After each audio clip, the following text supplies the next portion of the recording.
Welcome to Side Effects. I'm Scott McGohan. And I'm Anne-Marie Singleton. How are you today? Well, normally I'm great, but today I'm not so great.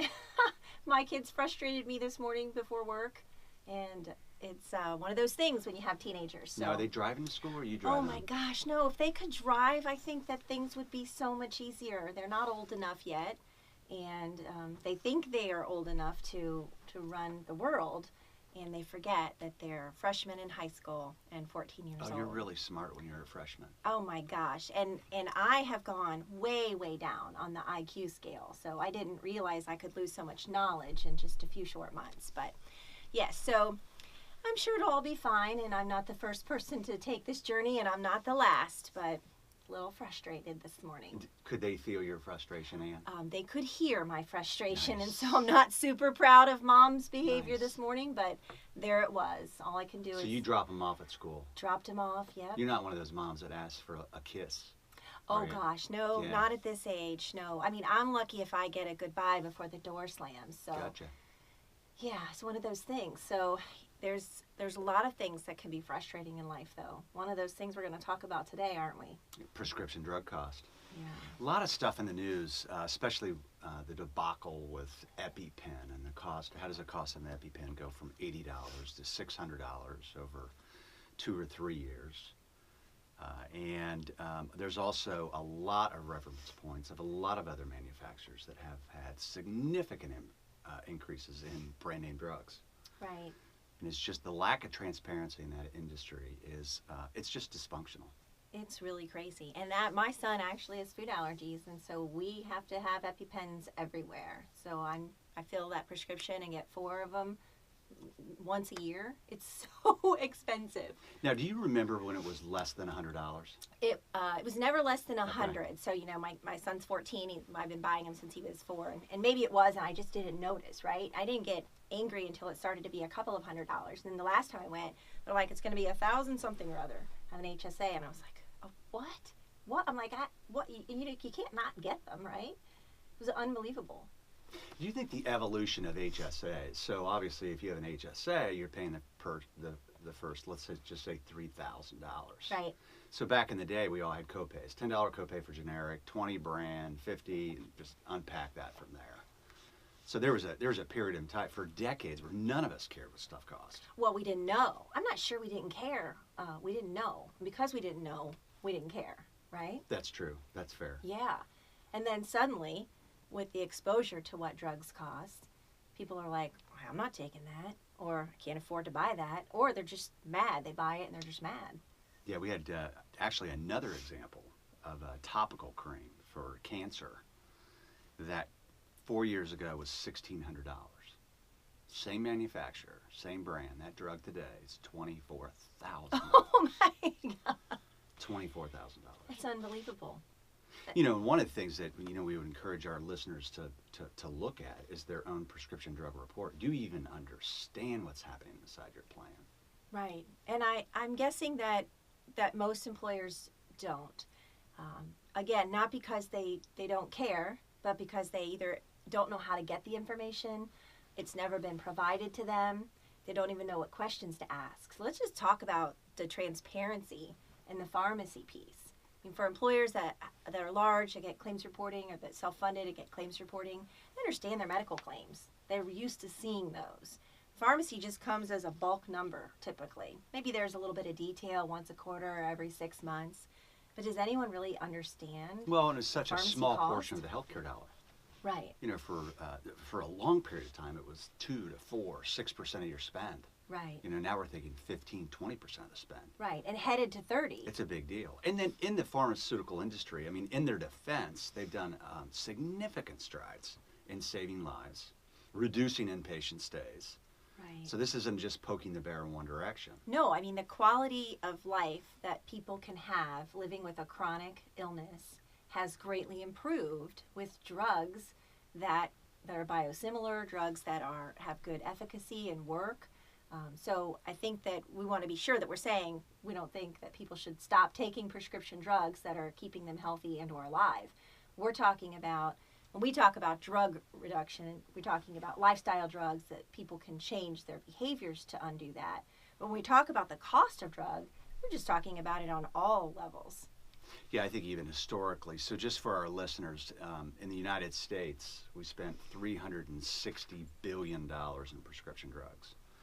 That's a lot of money. That's unbelievable. What blew me away was last year, if you normalize mail order, so if I take a mail order drug, I get a 90-day supply in the mail. If we normalize that, we took 5 billion prescriptions. Right. We had that. That's how many were filled. Yeah. And for the most part, people take them. So that's 115 billion pills. That's a lot. That's a lot of pills. Right. Per person in the United States. Would you say it's excessive? It's unbelievable. And when you think about that, if you divide that out and you average it out over each person, I'm not taking any. So if you think about how many other people are taking, that's even worse. Yeah, I'm not taking any either. Right. So there's about 7 billion people that live on the planet. So here's a reference point. We take 115 billion pills. We have 330 million. So we have less than 5% of the world's population. And we consume 75% of the drugs. 75% of all the drugs manufactured on Earth. Right. It's ridiculous. It's unbelievable. And we're paying for it. Right. And Which is part of the reason why we wanted to talk to our listeners today, just about the transparency of that transaction. Because it's, quite frankly, it's perverted. So it doesn't behave like any transaction. And as dysfunctional sometimes as the healthcare transaction is, and we unpack that for our clients and for our listeners, the prescription drug transaction is actually more archaic than that. Right. And let's be clear here. There's more than one issue defined in what we're talking about. One issue is, why on earth are we taking so many drugs in the United States? We're not talking about that today. That's for another episode. Yeah. What we're talking about today is, we purchased those drugs. Do we even know what we paid for them? Or do we know if they were priced effectively in what we would presume is free market of economy with good transparency? Yeah, I think for our listeners, for employers too, I mean, I'm all for capitalism and entrepreneurship. I mean, it's what drives this country. It's what started this country. I mean, we all have to make a profit. It's important. McGohan Brabender makes a profit. Right. We hope our clients make profit. And when they do that, they invest back in their people, back in the community. And I understand that, and I'm very sensitive to it, and I'm passionate about it. It's just the dysfunction in this transaction. So, for example, for our listeners, if I'm an employer and I'm self-funded, I'm going to pay an insurance company to pay my claims. Got it. I get a fee. I understand that fee. If one of my employees goes and gets a prescription drug, and it's a $300 drug, and I pay for that, I think that's the transaction. I pay the administrator to pay the claim. I paid $300 for the drug. What people don't understand is the amount of money that goes underneath the counter, that goes back to the pharmacy, back to the PBM, which stands for Pharmacy Benefit Manager, that goes back underneath the counter to a variety of different sources. It's blatantly wrong. Right. And I'm saying, I'm not sure that we would make a different choice. I don't really know. I mean, you'd still want your employee to get that drug. You'd still pay your claims. But don't you want to know where that money's going, right? And if you knew where the money was going, maybe you'd have a different choice. Yeah, and there's a better way to do it. Right. Completely better way to do it. So just like us as consumers, we didn't have the knowledge to care when we had a $10 copay. So as employers, we have reporting on our prescription drug. The issue is how intentional we are about looking at that. Do we care? Right. Does our broker care? Does our consultant care? Right. Are they unpacking that information for us to show us, is there a different way to buy prescription drugs? Yeah. And if for the most part, most of the employers in this region, in Ohio, Indiana, Kentucky, most of the employers that aren't large publicly traded companies are probably not purchasing drugs through a contract direct, right? Their contract's probably not direct with that pharmacy benefit manager. They're probably just leasing, for lack of a better term, or renting from the carrier. So, for example, if you're insured with an Anthem, a United Healthcare, a Cigna, an Aetna, any of the large commercial carriers, you've got their contract that they've negotiated. So you might not even be able to get the information to make these decisions. It's not your contract. Exactly. So for our listeners, there's really three big players in this market. There's CVS, Express Scripts, and then Optum. Right. So those are the big drivers. Those are the pharmacy benefit managers, Exactly. or the PBMs. That could be a different ID card in your wallet or purse, or it could be just snapped onto your current ID card. Right. But historically, it's not an Anthem drug card, and it's not a United Healthcare drug card or a Medical Mutual. We're doing business probably 85% of the time with those three vendors. Right. And the issue for employers is, do you understand how your contract works inside that plan? Do you understand that? Because us as consumers, and even as entrepreneurs, we get the issue of volume. I mean, if I come to you with 1 million members, my gut is I'm going to pay less. Right. Right? Does that make sense? Yeah. But the uncertainty in these transactions is pretty alarming. Right. And so, let's just talk for a quick second about how drugs are priced, right?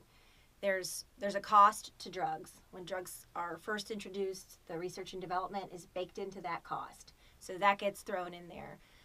When drugs are priced, they're priced based off something called AWP, or average wholesale price, which is a discount, right, from the list price. So anyone who's bought or sold stock in the open marketplace, you'll know that the stock price adjusts throughout the course of the day based on who's selling and who's buying and who's hedging. Drug prices are sort of the same. The price of the drug can move around based on that average wholesale price. What your contract gives you is a discount from AWP. So you could get a bigger discount with one PBM versus another for the same drug, potentially. The other thing that goes into setting the price of a drug is, where does it come from? How many manufacturers are there? The fewer the manufacturers, the more expensive it is. So there's single source drugs that are really expensive. There's multi-source drugs. And there's our drugs that have fallen off patent that are produced by lots of people. So the definition of the drug is really important, because some drugs might be called single source, but there could be 4 manufacturers. So they're not getting as big of a discount as they should, because they've misclassified them. So that's the type of thing that most people don't understand about how a drug is priced. We know how stock is priced, right? But we can't understand how drugs are priced. It's very complicated. Well, and it starts with the manufacturer. So the manufacturer manufactures the medication, and then actually it's purchased by a wholesaler. Right. Right, and then the PBMs, so Express Scripts, they go and negotiate the price from the wholesaler, which then goes to the employer. So it's not a transaction from, I go to CVS and I buy the drug, and the employer pays the bill. There's only 3 people in line. There's actually 6 or 7 people in line. Right. The pharmacy has to get paid. Correct. The health plan that has negotiated that pharmacy benefit contract on your behalf gets paid. There's so much money moving around, and that's what we want to talk about. Yeah, so from the cost of the medication, from the front end all the way through the back end, based on some data that we've read and explored, about 33% of the transaction goes underneath the table. That's what's available to employers to explore. Now, is all of it available? Absolutely not. Pharmacy has to make money. Insurance companies have to make money. PBM has to make money. We get that. Right. 33% is just too much. But if we were in a room right now, I'd ask you to raise your hand if your net margin was 33%, and I'm pretty sure I wouldn't have very many hands go up from our business owners and CFOs. That would be nice margin. It would. It would be fantastic. What are we doing here? Yeah. No, we're just kidding. So there's a white paper out on healthierbirthdays.com. So it was a white paper that I wrote called Hood Robin. So obviously I think we all know what Robin Hood is, right? And kind of stole and gave to the poor and helped out society. And this transaction, and I know it's a little, let's just face it, it's abrasive, but it's the reverse of that. Right.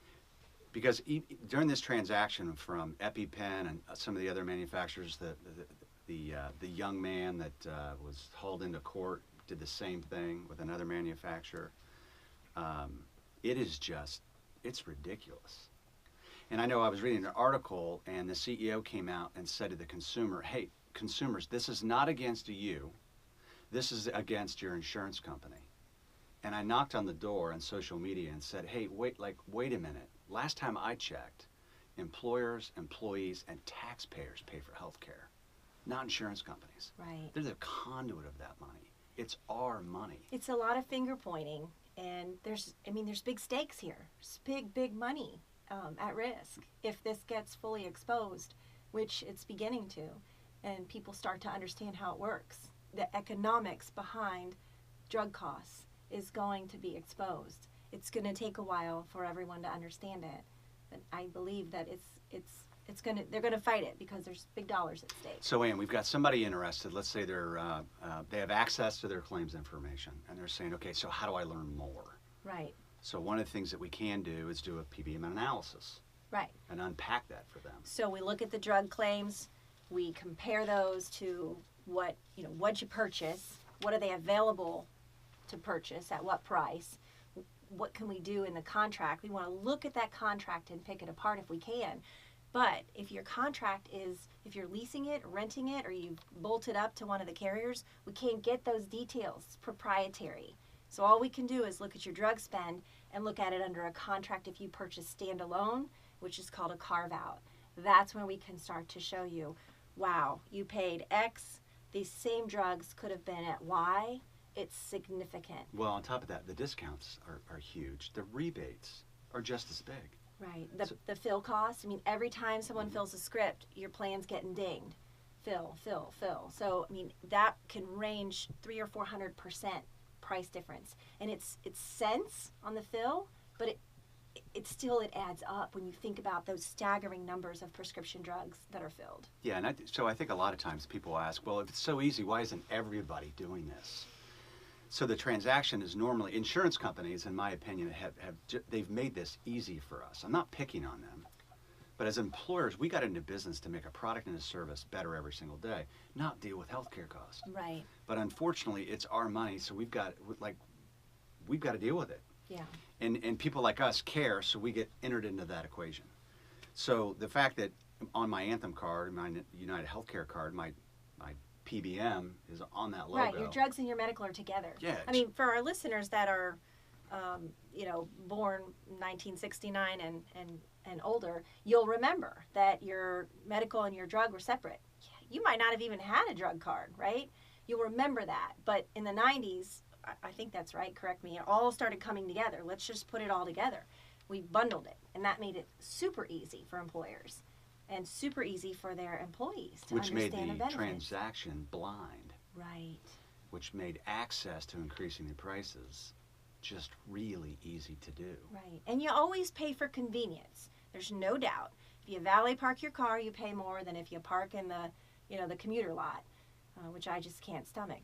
But, I think that what we're saying is you're paying too much for convenience in this particular case now. There's too much information available. There's too much technology available for us to continue what we have today. We can separate one of the things we those. can put out on healthierbirthdays.com is it's kind of a sample test case.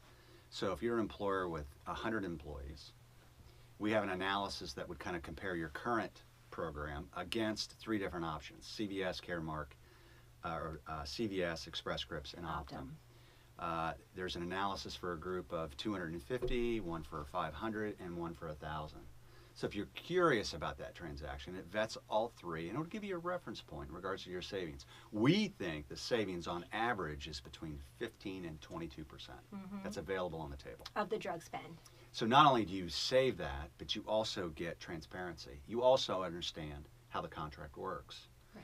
And stay tuned for a further episode around PBM transactions and how this whole thing works. But the thing that we like about it is there's actually someone in the middle auditing all of those transactions. Right. You get to say, I don't understand this.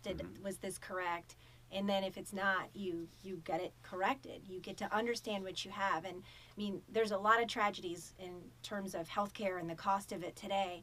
One of the worst is paying for something that you don't even understand what you're getting. And that's, I think, what we're talking about when we talk about pharmacy. Well, it's costing employers a lot of money. And, they say that the greatest enemy of knowledge is not ignorance. It's the illusion of knowledge. It's true. We've all been there when we think we know something and we don't. Yeah, and so there's a lot of people that are in this airspace, in our space, that think they know what they're talking about when they're talking about prescription drug cost.